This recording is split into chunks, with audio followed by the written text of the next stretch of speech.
In sports, if you want to be the best, there are no off days. Ah, yes, it is a holiday week on the No Off Days podcast. I decided to dress up a little bit, Chris. Looks nice. You're still slumming it over there. Welcome on into the No Off Days podcast. This is Thanksgiving. I know this is like your favorite holiday, right? This is one of the highest for me. Okay, yeah. so I think right out of the gates, we got to know what is the essential that's going to be on the Thanksgiving Day table. We already know, the turkey and the stuffing and the mashed potatoes, but what's the thing that sets your ideal Thanksgiving Day spread apart? There are two things I got to have, and I am flying home to Alabama to eat my mom's cooking. So Cookie is she's dialing up a gem. She is already defrosting the turkey and mashing the taters. Can you give her requests? I've already put them in, Scott. Oh, yeah. Wonderful. Well, the favorite thing that she makes side dish that I love is a twice baked potato. You're aware of these? I don't think I've ever had one, but they sound delicious. It seems like high intensive work. I haven't actually watched her prepare it, but you're taking the potato.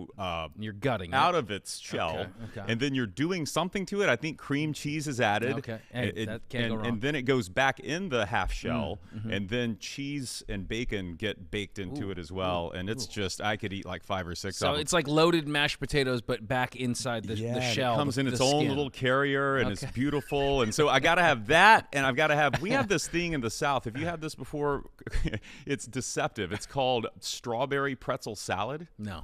So it sounds, we're having, and we eat it as a side dish, and you think, we're having a little springy little strawberry salad. But no, actually, it's like dessert that you call a side. It's like a crushed pretzel base with tons of butter in it. That's your bottom layer, and then it's got some strawberry goop of some kind, preserves or jelly, big goop guy. and some whipped cream, and it's you get to call it a salad. I've never heard of it. I grew up on the West Coast, but BK, let's bring in. I mean, the strawberry pretzel goop salad. You're familiar with this? Never have. Never heard of that. that. Okay, so maybe it's just a Cato family thing. Maybe I'm the only one that knows of this. I shouldn't be telling other people about All right, what's your favorite element on the table? We kind of debate this a little bit, but it's dressing. Southern dressing, not the stuffing. That's what you put on salad, right? Yeah, that's it exactly. It's just it's awesome. And it's Thanksgiving, it's got to be this time where you don't eat dressing year round. We should, though. I wish we could. There really is no reason why you couldn't.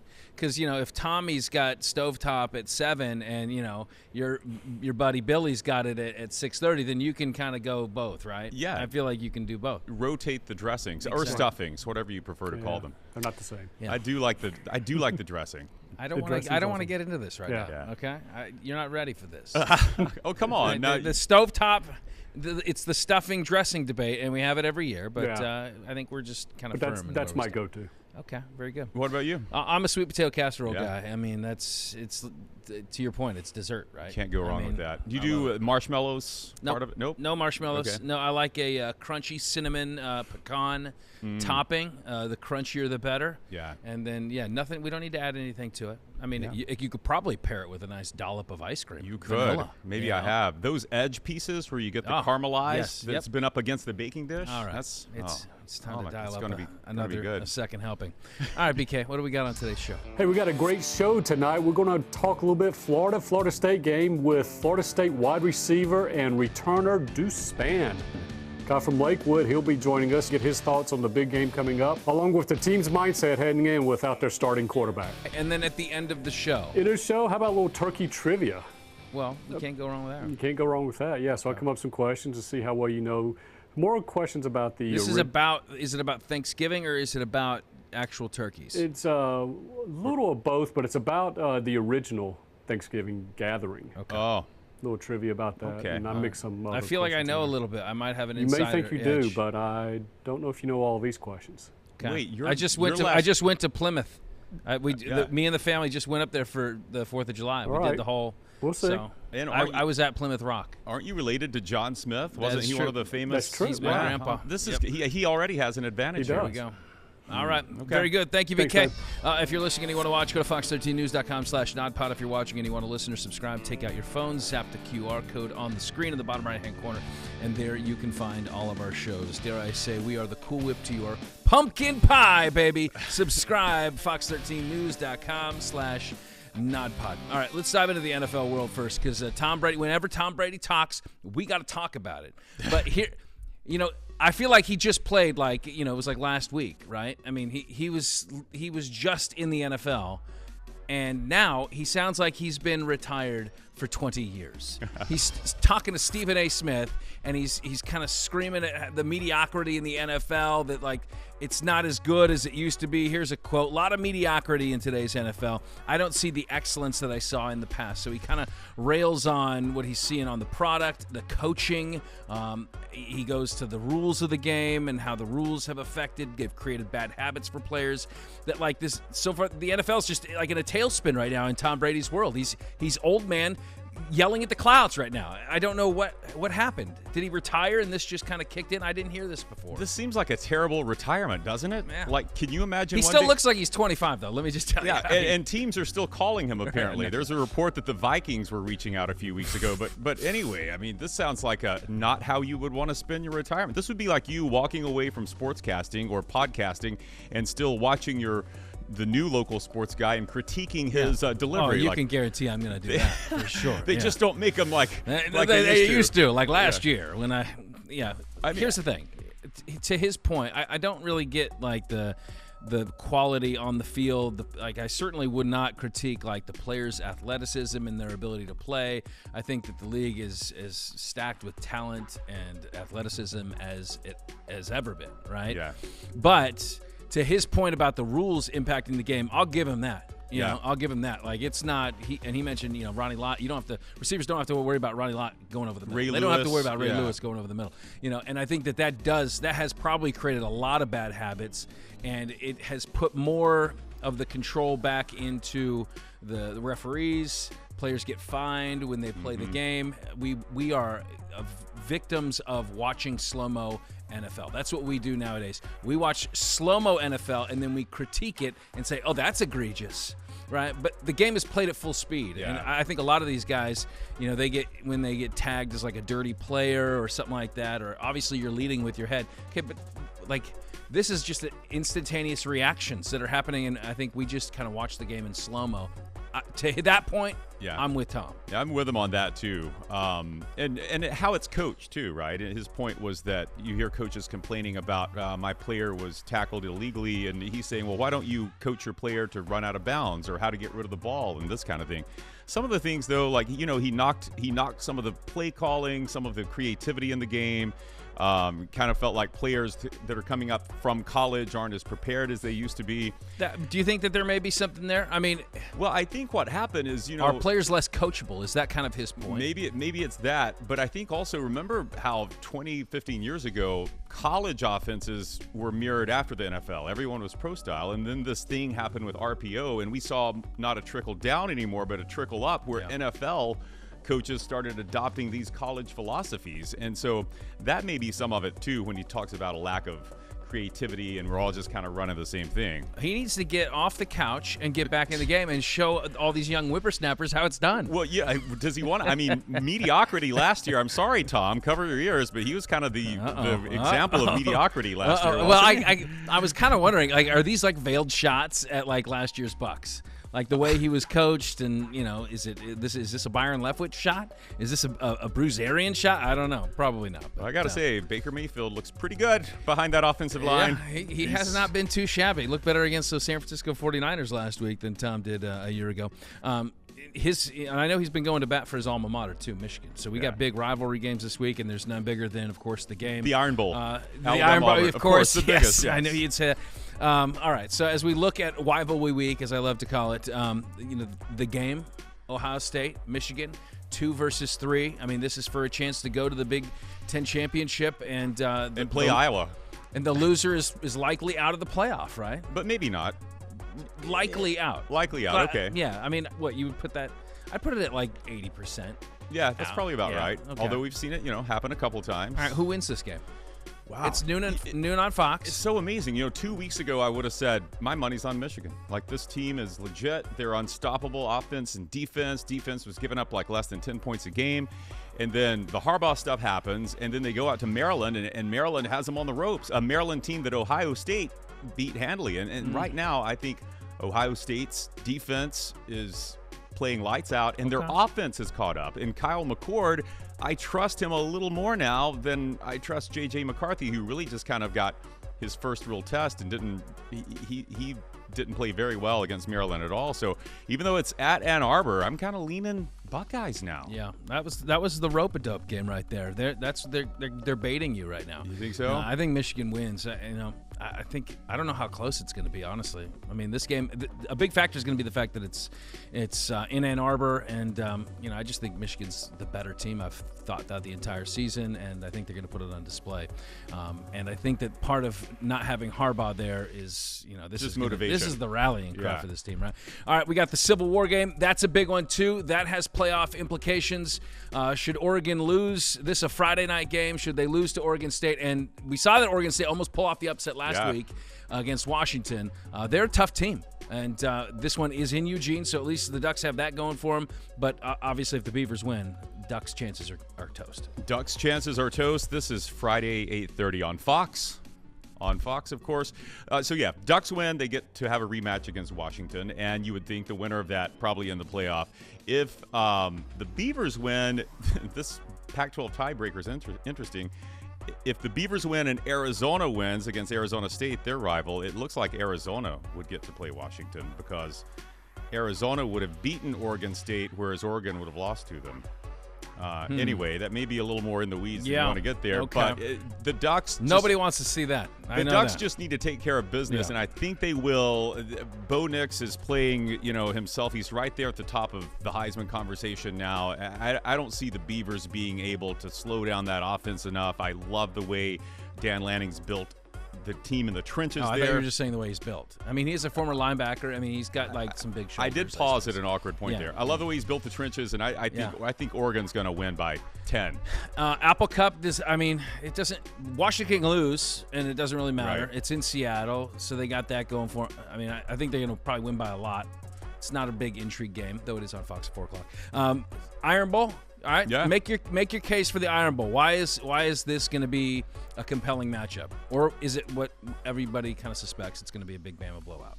Well, I think we, as Alabama fans, BK can chime in, are super nervous about this because it was 2 seasons ago when Alabama clearly had the better team, and go into Jordan-Hare, where this year's game is being played.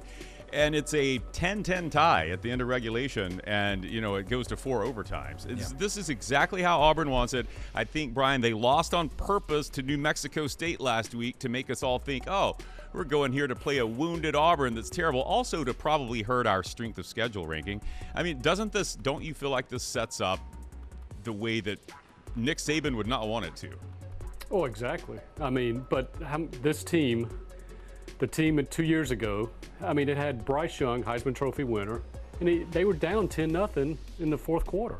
Yeah, and that Bama team is better than what this Bama team is. Right. That Auburn team was probably worse, well, maybe not, than what this Auburn team is. About the same, yeah. And so, but New Mexico State beat them handily last week. I'm telling you, they did that on purpose to let us sleepwalk into a trap. So you think they're doing rope-a-dope too? Yeah. Okay. Well, I think they thought they had better players, which they did. And they could we could just go out there, roll out our game plan, not show anything to Alabama. Let's just go through the motions, and we'll be better off for it come Iron Bowl. But boy, that plan went awry real quick. I like how you guys talk yourself into the fact that you think this is going to be close. Look, you saw Georgia struggle at Jordan-Hare, didn't you? I mean, that was Georgia's toughest game of the season. Yeah. That's a tough place to play. Yeah, I just don't think there's any way that you guys are looking past. That Saban's, I think you got focused on the prize right here, and I don't think there's any way you guys lose. But you don't need me giving. I'm not going to be the one giving you guys confidence for this game. Okay, I'm not going to do that. That's not my role. Scott's an Alabama fan. He's saying Roll Tide here. No, I want that matchup. I want Oregon, Alabama for all the marbles. And then, of course, the big one, Iowa State, Kansas State, that the primetime game. What trophy do they play for? That's Farmageddon, baby. Is it Farmageddon? Farmageddon. Okay. All right. Anyway. You didn't, yeah. But then you have Florida State and UF. And, boy, this game, I'll tell you what, it has changed in a week's span what it meant and it still means a ton, obviously.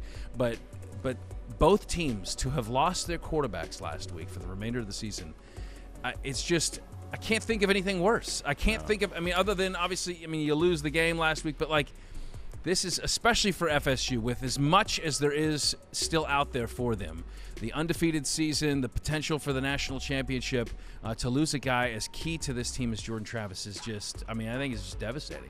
The team is loaded. It's not just Jordan, right? But I hate that it happened. And, anytime these gruesome injuries happen on the field, you're just like, just sick to your stomach. It was heartbreaking. It reminded me, Brian, of Tua's injury, where you saw it happen on the field and you knew his season was done, and just everything that he means to the program, the kind of person that Jordan Travis is off the field, you just hate it. You do. So the question, though, is moving forward, and we already kind of saw a little bit of a tell from the committee, and I don't know how much of it had to do with the injury, but they bumped them down to 5 now. How much does this impact moving forward? Let's say they win out, as in the next 2 games they win the ACC championship. Does this affect them at all? I don't think it does. I think if they win out, even if they win ugly, if they win out and you are an undefeated ACC champion, I think you're getting in. Yeah. And I think they dropped more so because Washington had that big win over Oregon State. Right. I don't think that had anything to do with the Jordan Travis was still healthy. They would have still dropped to 5. And it probably didn't help that they were kind of struggling against UNA, before he went out. But that was a shocker. I think the question is, if they somehow lose this one to Florida, and the Swamp again, like Jordan Hare, tough place to play, rivalry game. If they somehow lose this one to Florida, then they beat Louisville in the ACC championship, and they're compared to other one-loss conference champions. I think that's where it gets tricky for the Seminoles, right? Oh, I agree. Yeah.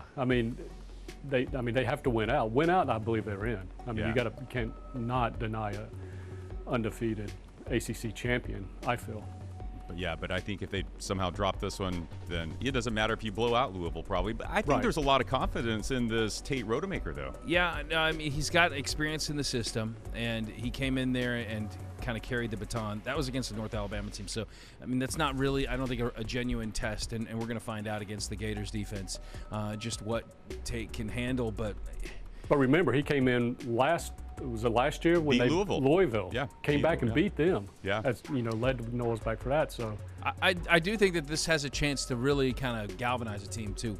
You can't just off emotion, you can't make up for all the talent that you're missing in Travis, but man, I think that that this can really bring a team together and lock their focus in, and it's kind of like a win-win for the Gipper type of thing, like win-win for a guy that wants to be here, and you could kind of see a little bit of a cool little element of a Cinderella story developing should they continue to run this thing out. You think Florida State becomes America's team instead of Michigan? Is that what they're going to have to arm wrestle the chicken man for it, I think.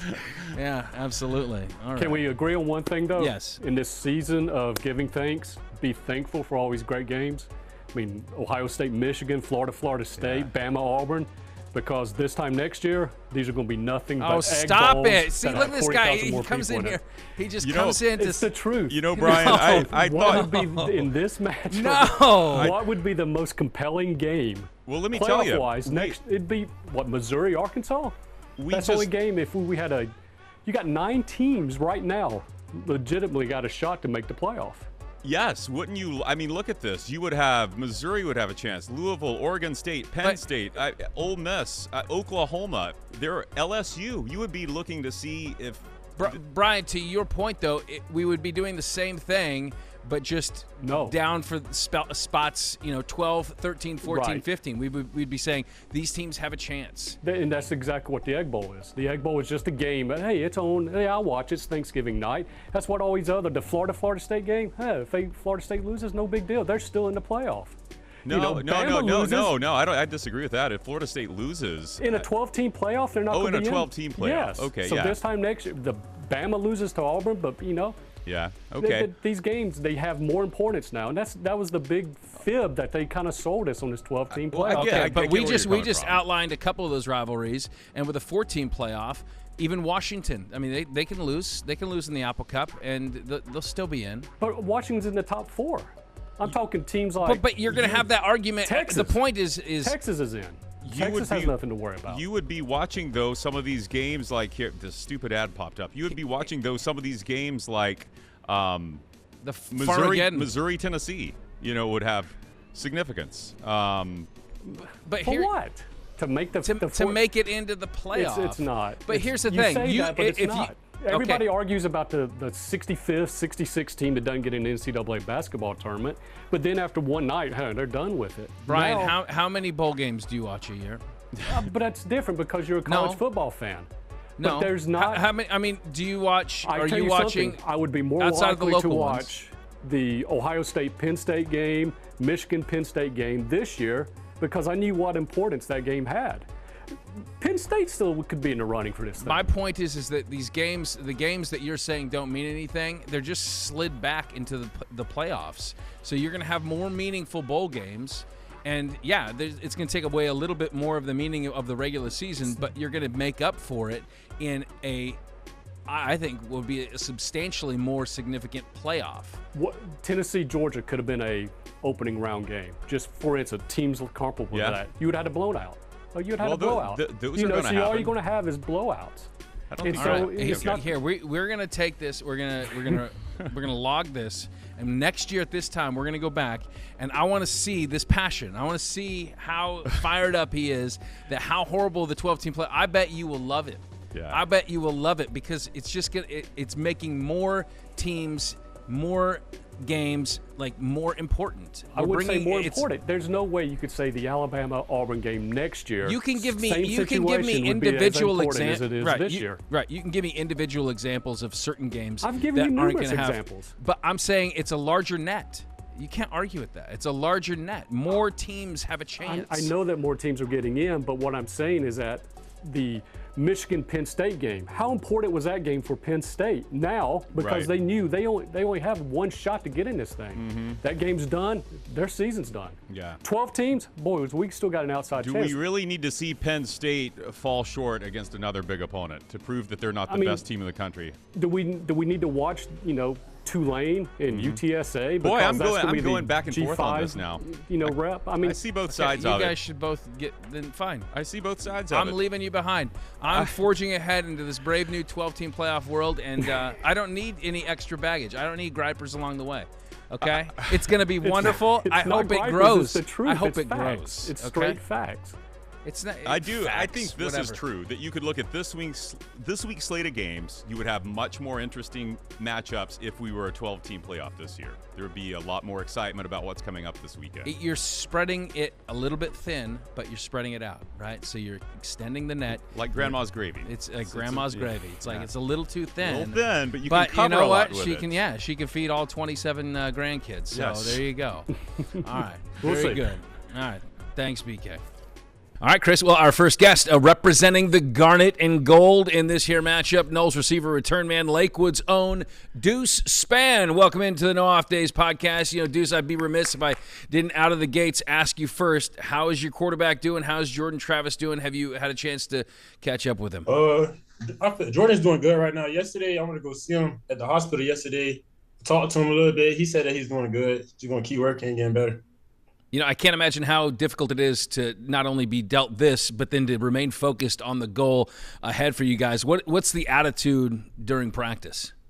Well, today's practice was really, really good. Today we had a good practice today. The energy is still there. The energy feel like it's there more because, knowing Jordan not there and Tate's at quarterback, so, the energy is there more a little bit because, we know that he has to step up so that we can do good this week.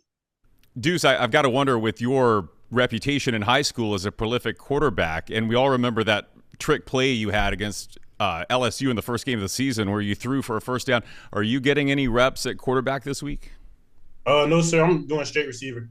So I got to think that a moment like this can either break a team's confidence or it can galvanize a team. How do you make sure that it's the latter, that this team stays together with all that you guys still have yet to accomplish? You can tell the team is still brought together because, we all working hard because we know where we want to go. We have to finish. So, we all trying to just go to the championship, just be locked in, just be focused. So, the team confidence is still there.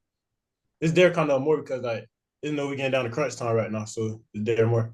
I know you guys are hyper-focused on Florida this week and this game that's in front of you, but it would be impossible, I think, to drown out the noise as we get into the crunch time of the season. The college football playoff rankings come out, and you guys are now 5th. You've been dropped down behind Washington. Do you guys hear that kind of stuff in the building and pay attention to that? And if so, how do you kind of block that out and get ready for your next opponent? We really just take it week by week. So like this week we just focus on Florida. We just block out the noise. Like we know we got to keep winning. So like either way we got to win to go where we want to go. All right, Deuce. So obviously the attention turns to Tate, and we saw him last week. He does have experience in this system. How confident in him are you guys that he can take you across the finish line? He could take you to the promised land. Yes, I believe in Tate. Everybody on the team believe in Tate, and Tate he gonna take us there. So, like, yeah, I believe in Tate. So the big question here with this rivalry game, Deuce, did you grow up a Knoll or a Gator? I actually grew up a Seminole. Yeah, I grew up a Seminole. Well, and we know that the Gators season hasn't gone the way they would like it, and they would love nothing more than to knock you guys off here. They're trying to also qualify for a bowl game. Does that make this game take on more significance? Yeah, me playing against Florida, it always gives me hyped up because like this is a game like everybody been waiting on last game of the season, rivalry, and there's gonna be a lot of people there, Joe. So like, yeah, it gets me pumped up. As Chris mentioned, I mean, they're gunning for you guys, right? So they want to take you out of contention for the national championship. What's it like to know that a team is gunning for you, not just for their own bowl eligibility, but to knock you guys out of contention? We just gonna prepare, like knowing that like this week is kind of like their championship game. So like they lose, they're not gonna be able to go to like where they want to go. So like they trying to make our season bad. So like it brings the energy, make us like more hype, like get us more ready and stuff, get us more ready for the game and stuff. Is there a little bit of smack talk? Well, I don't really do too much talk. I just play on the field, but like it's always been smack talk. Even though it's a rivalry game, they gonna talk smack. We might talk a little smack too, but that's not. We just gonna go out with the win, try to get right. So probably the most important question with this being Thanksgiving week is, what's your number one Thanksgiving side dish? What are you going for first? Going for the mac and cheese. Mac and cheese. Just a plate of mac and cheese, I think. Make sure whatever you eat that it's not going to slow you down this weekend, though. Okay, Deuce? Oh, no, it's not. It's not. It's not. All right, we appreciate it. Deuce Spann for your Florida State Seminoles, getting ready for a big rivalry game. Thank you, Deuce.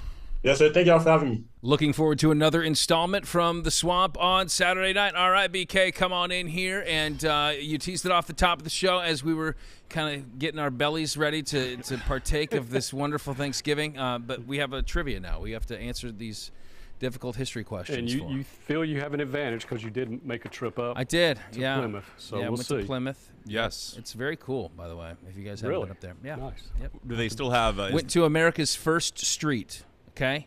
I went to America's First Street. I walked up it, and obviously the homes are different now, but I met the gentleman that lived in the first house, the very first house, the first lot, okay? It's a different house now. But I sat there and talked to this guy. He's a big history buff, and he was telling me about it, and it was really cool. That was the location on his lot of the very first Thanksgiving. He was the original owner. He was still there. Yeah, he was holding it together quite well. Maybe some Botox. Got his little pilgrim suit on with his big buckle, his hat. Yes. All right, so let's kick this thing off. All right, I'm going to give you some questions, multiple choice. Simple enough. The answer's up there. You just tell me which it is. All right. Ready to play? Yep. Yeah, let's do it. First question. The original Thanksgiving dinner didn't take place in November, but rather this month. Is it A, October, B, December, C, March, or D, June? Huh. He seductively said June. I should have paid attention. I think it was a kind of a celebration of what we're taught anyway. The Pilgrims, Native Americans celebrating the harvest. You think of harvest in October, so I want to say October. You're gonna go October. Yeah.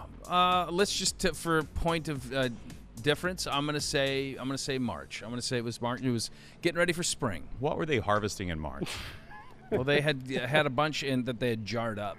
So it was all, it's all preserves. Yeah, it was all preserved. Yeah. Cato gets it. It is October. There we go. So you think out loud, Cato. You need to keep these thoughts to yourself. Yes. He'll get them. Story of my life. Okay, number 2. How long did the original Thanksgiving gathering last? A, 3 hours. B, 3 days. C, 3 weeks. D, as soon as the Lions went down 3 scores. Oh. It's 3 days. Final answer. He's not going to give it. He's not going to do his out loud thinking. I was going to say 3 days originally, but since he said that, I'll say 3 weeks. The Native Americans traveled so far, they had to, get babysitters for all their children for this long period. It was a long feast. 3 weeks. Let's go 3 weeks. It was 3 days. Good job, Scott. I knew it. Boom. Yep, there you go. All right, here's another one. Which of these were not at the original Thanksgiving gathering? A, chairs. B, a table. C, forks. D, plates. Which of those were not at the original So only one of those, or are there multiple there was answers? one of those items that was not present at the original Thanksgiving dinner. Well, it'd be weird if you had chairs and no table, right? Yes. I want to say like none of them were there because I just imagine them like eating on the ground with their hands and it getting a little bit messy. Yeah, like all of that picnic sounded style. way too modern. So what, they had plates and then what's the other thing? Tables, chairs, plates, and So forks. I'm gonna say no table, no Thanksgiving Day table. They were starting to advance as a society. They at least knew how to put like a piece of plywood between a couple of sawhorses. They had a table, some chairs. I mean, a chair I think that they can. were standing. I think maybe they had coffee. They had the TV trays. A that's chair the thing. could be like a stump. So I'm gonna say forks. They didn't have forks. Sporks. I'm gonna say It was actually sporks. Trick Forks question. is correct, Cato.